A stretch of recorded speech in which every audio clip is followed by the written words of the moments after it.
गड़बड़ी की आशंका के चलते जब आरबीआई ने पुराने नोटों को कोऑपरेटिव बैंकों में जमा करने पर रोक लगाई तो इस पर जमकर राजनीति भी हुई। ये बात सच है कि इससे तमाम किसानों को बहुत परेशानी झेलनी पड़ी है, लेकिन सरकार के पास कोई दूसरा रास्ता नहीं था।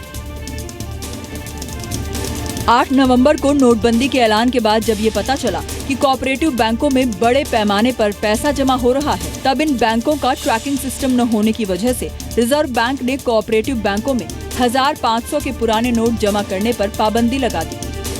आज जो बंडल के बंडल जो निकल रहे हैं, कहीं ना कहीं आरबीआई को इस सीरीज को चेक करना चाहिए और उम्मीद ये है कि जितने कोऑपरेटिव बैंक्स में पैसे गए होंगे या जितनी एग्रीकल्चर इनकम के नाम पे पैसा डिपॉजिट हुआ होगा, उसके लिए बहुत खास तरह से भारत सरकार को और एनफोर्समेंट डायरेक्टरेट्स को काम करना पड़ेगा। हालांकि रिजर्व बैंक ने ये रोक इस आधार पर लगाई कि हो सकता है कि लोग अपना बेनामी पैसा किसानों और छोटे व्यापारियों के खाते में जमा कर ब्लैक मनी को वाइट कर रहे हैं, लेकिन सियासतदान इस फैसले के खिलाफ खड़े हो गए। मैंने कई बार कहा है, जो भी भ्रष्ट होगा उसको सजा दे दो। अगर कोई भ्रष्टाचार करता है तो उनका समर्थन हम कभी करेंगे नहीं। लेकिन जितने बड़े बड़े घोटाले हुए हैं, क्या विजय मल्ल्या ने कोऑपरेटिव बैंक से कर्जा लिया था? एक्सिस बैंक जिसका घोटाला सामने आया था, अभी उसको क्लीन चिट दे दी गई है, पता नहीं उसमें सच्चाई है नहीं है, लेकिन वो क्या कोऑपरेटिव बैंक है?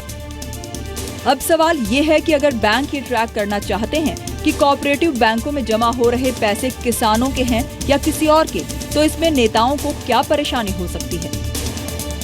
सबसे बढ़िया ज़्यादा जो सौदा सीधा किसान को जो है कोऑपरेटिव बैंक से ताल्लुक़ है और वहाँ जो है इन्वॉल्वमेंट भी है। वहाँ इलेक्शन से रहता हमेशा, वहाँ की प्रेसिडेंट रहते और थोड़ा बहुत दिन से, मेरे ख्याल 40-50 साल से जो है इंटरेक्शन रहता, मगर मैनेजमेंट में गलत हो सकता।